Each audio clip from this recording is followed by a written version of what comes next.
So today I have this Kenwood KD-2070 direct drive turntable, and the seller said it was working but missing a number of parts, which seems to be an accurate description. So it clearly needs a head shell and cartridge, it needs a tonearm counterweight, it needs an anti-skate weight, needs a platter mat, and a lid and hinges, and there's actually no rubber feet on the bottom either.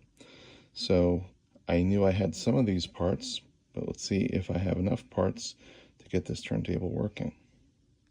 So this is interesting. So a lot of turntables have transport screws that are tightened when they're initially shipped, and this turntable I think was manufactured around 1977, and the previous owner never removed the transport screws. So we might start off by doing that. So it does in fact turn, and the speed is adjustable and actually not too bad. Seems pretty stable. So I had a number of counterweights lying around, but unfortunately all of them are either too small, or in the case of this one, too large to fit effectively on the shaft. So it looks like I'm gonna have to spend some money and buy a counterweight for this turntable. So if I measure the diameter of the shaft here, we get 11.9 millimeters. So I think a counterweight with a hole of about 12 millimeters would be the right size for this one. I'm going to look for a new counterweight for the turntable. So I'm going to search for turntable counterweight 12 millimeters, which is the diameter of the hole. And there's quite a few options here.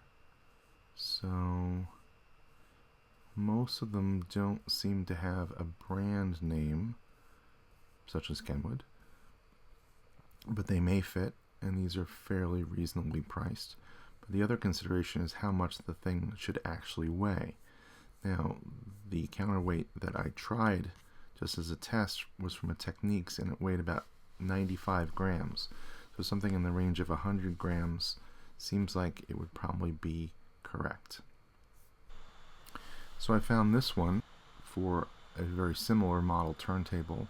I think the next model up, the 3070, and it says it weighs 112 grams. So that's right about where I thought it should be. And what I decided to do is put it into my watch list and see if the seller offered me a better deal, which they did, so I bought it. So I'll wait for this to arrive. So I just got the tonearm counterweight, and that fits very nicely. So now I can get on with working on the anti-skate. So this turntable uses an anti-skate system that's based on a weight on a string that exerts a force on the tonearm itself. And this is not unusual.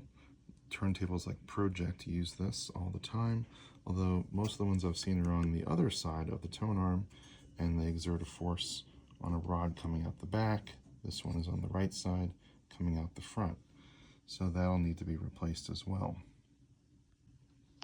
So I made an anti-skate weight for another turntable I worked on before out of some nuts and a bolt. But in retrospect, the problem with that was that it wobbled because the string was not going through the direct middle of the bolt, and it was not exerting a force directly straight down, but a little bit to the side, although it worked. So I could buy a replacement weight for this, although I'm not sure what the correct weight would be. So I thought, how could I make my own? How could I make something that would exert a force that goes straight down? So I thought about an eye bolt or eye hook. So this is what's called an eye bolt because it has a machine thread. An eye hook usually has a wood thread on it. So if I put my string on this and hang it straight down, it'll exert a vertical force, and then I can actually put nuts on the bottom here to actually change the amount of weight so it's exactly what I want it to be. Of course, you can also vary the amount of force exerted by moving it on these notches along the tonearm. So as a proof of concept to see if this works, I've just mounted a cartridge that I had on the tone arm. So if I move my little weight onto the hook, it should pull the tone arm back this way.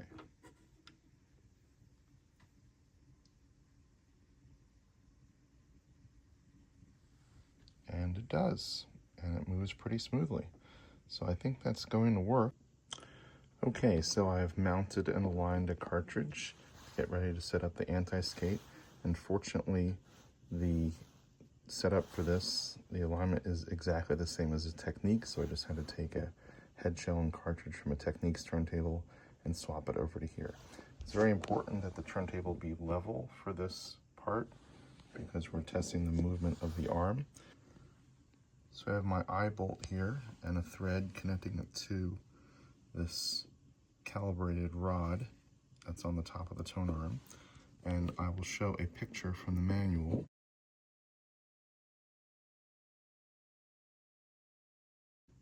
These notches correspond to different weights of anti-skating or amounts of anti-skating. So the further toward the end of this lever you go, the more force it exerts because the lever is longer. The further you go toward its base, the less it's going to exert. So since those were calibrated according to the weight of the original weight, and I don't have that, nor do I know how much it weighed, it doesn't really matter, but we're going to test it starting here. So there's many different schools of thought about how to adjust anti-skate properly.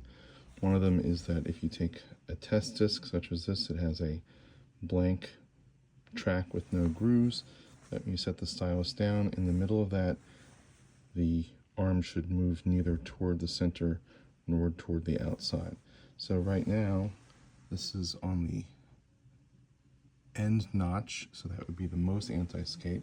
I can tell already that that is too much. So we'll adjust it. So now I have it on the middle notch, and that is still too much. So now I have it on the innermost notch, and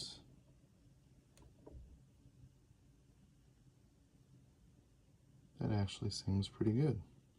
So with this amount of weight, with that eye bolt, and this cartridge tracking at 1.25 grams with this stylus, the correct anti-skate is on the innermost notch on this lever.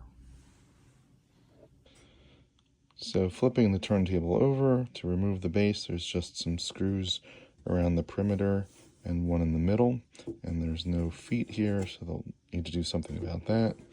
So if we take the base off, you can see this turntable is actually made of wood, the plinth is, that is, and these are what the transport screws were holding on. So it's actually the power supply or the transformer here that is supported here, so to try to prevent any kind of vibration from that getting into the rest of the turntable.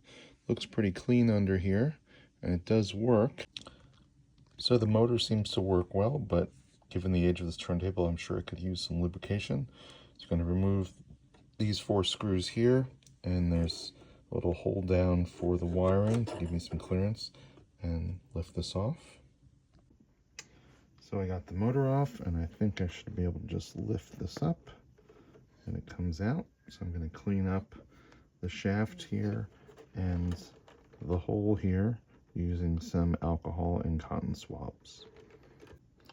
So I started with just a dry cotton swab, and there's actually quite a bit of oil in there. I'm surprised. Maybe this was serviced somewhat recently by someone, but you should always check and make sure that there's no ball bearing in the bottom here. So sometimes there's a ball bearing that this rests on, the shaft rests on, and if you were to turn this upside down, it would of course fall out, but there doesn't seem to be one, so that's okay. So I've cleaned that up, given time for any remaining alcohol to evaporate. So I'm going to lubricate this with a few drops of 3-in-1 motor oil. Put a couple drops on the shaft, And pop that back together. So it may take a while for it to go down, but that feels pretty good.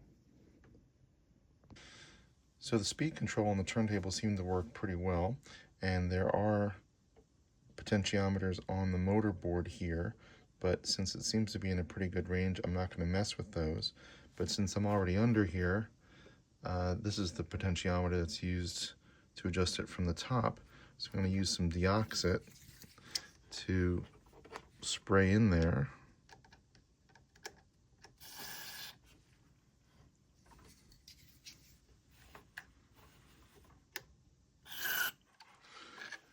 Give it some turns back and forth. Clean that up, and that should be good to go. So the tone arm rest for this turntable is broken. So it works just fine to hold the turntable when it's just sitting there, but the clamp that goes over the top is broken off, which makes it impossible to hold the tone arm down when you're moving the turntable. Not a really big deal for actually using it, but if it could be fixed, it'd be nice to do that. So these parts are probably not available anywhere. For a more common turntable like a Technics SL1200, you can buy lots of parts, but you'd have to get really lucky on eBay to find one of these. So luckily it unscrews very easily from the bottom. There's a hole underneath, and I pull it out like this. So I thought I might try to fix it. So I have this derelict tone arm and tone arm base from an Audio-Technica turntable, and I removed the tone arm rest from it, which is in perfectly good shape. So the tone arm is almost exactly the same profile on the Audio-Technica as it is on this Kenwood, so it should fit nicely. So this screws in with an M3 screw into here. And as luck would have it, that M3 fits just about perfectly in the hole. So that's good, except this is of course way too low. So we would need to raise it up in order for it to work. So it doesn't look quite right from this angle, but when I measure the height of the tone arm rest, it's 37 millimeters above the plinth of the turntable. When I measure this tone arm rest, it's about 20 millimeters above the deck of the turntable. So I need something that is 17 millimeters tall to jack this up to the right height. So again, this has an M3 thread on this end of the clip, and from below there's a screw that would come up that screwed into the old turn arm rest. So what am I going to do to bridge the gap? Well, there's something called a connecting nut. So this nut is M3 on both ends, and incredibly I found a range of sizes, and this one is 16 millimeters.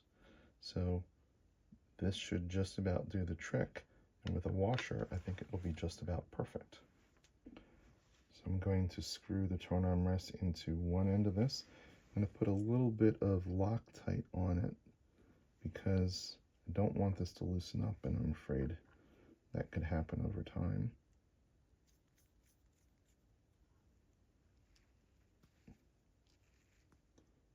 That's nice and tight. So the screw is coming up from the bottom. Put a little Loctite in the bottom of the connecting nut, and put a black washer in this recess here to give it a little bit more of a lift.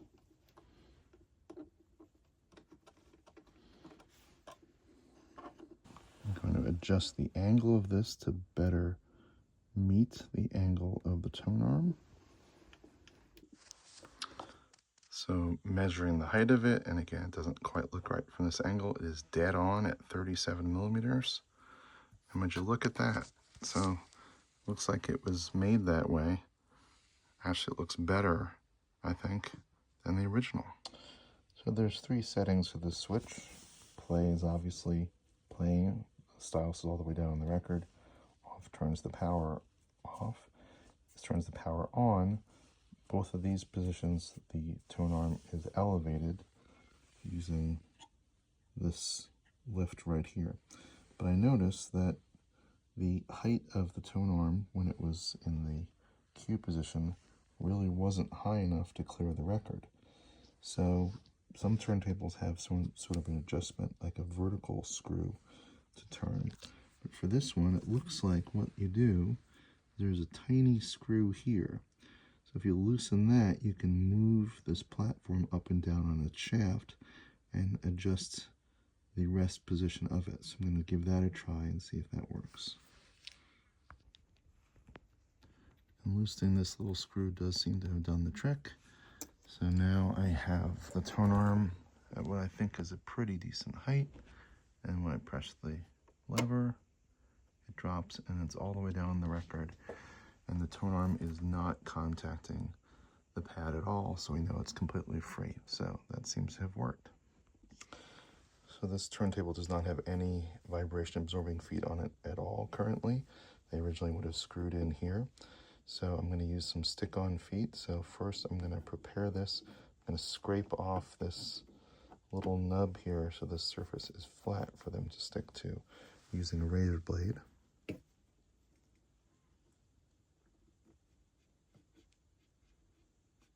So I'm going to clean the surface with alcohol so the foot will stick to it well.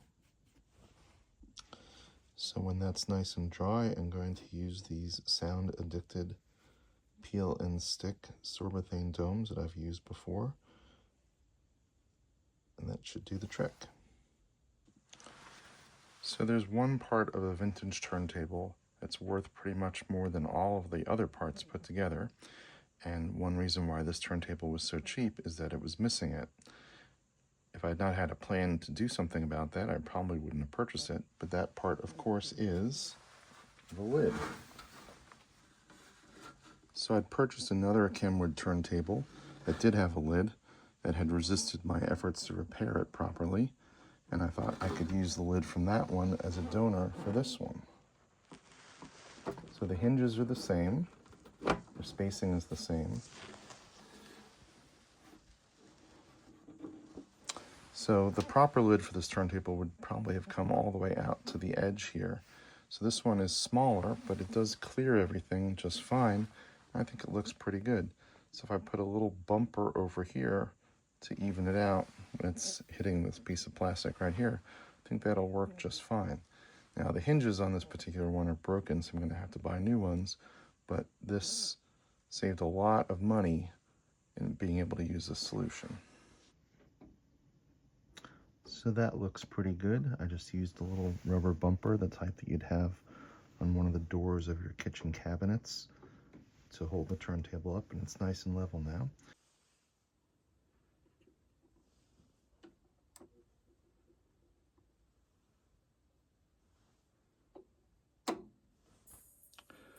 And there we have it. This turntable is just about done. It looks great and it sounds even better. So just a couple more things. So the cartridge I decided to put on it permanently is this Audio-Technica. It's equivalent of the AT11. It has a brand new elliptical stylus on it. It looks and sounds great. I think is a good match. So one more thing I need to do is to put a better, thicker piece of thread on my anti-skate weight here. I think thread is better than nylon line because it's more pliable and will move more easily. So I checked the weight of my little weight here, and it's a little bit less than 3 grams. And the original turntable weight, I'm not sure how much it was, but this seems to be a good match. Of course, because it's using a threaded eye bolt, I can change the weight of it at will if I put a different cartridge on it. And when I put the different cartridge on, I also had to adjust the anti-skate setting here. So I'm very pleased with how this turned out. I bought a turntable that was listed for parts only, and with the addition of some parts, has turned into one that should give many more years of great listening.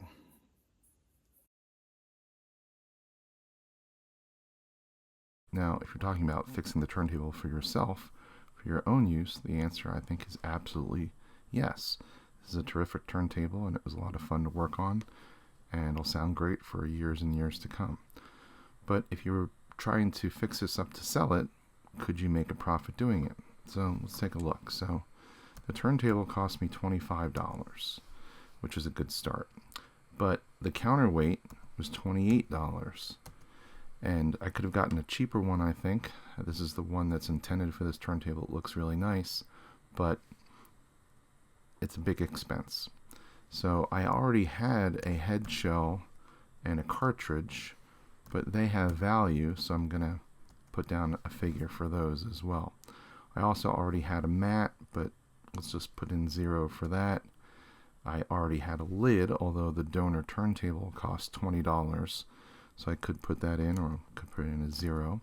Had to buy new hinges for the turntable. That was $21.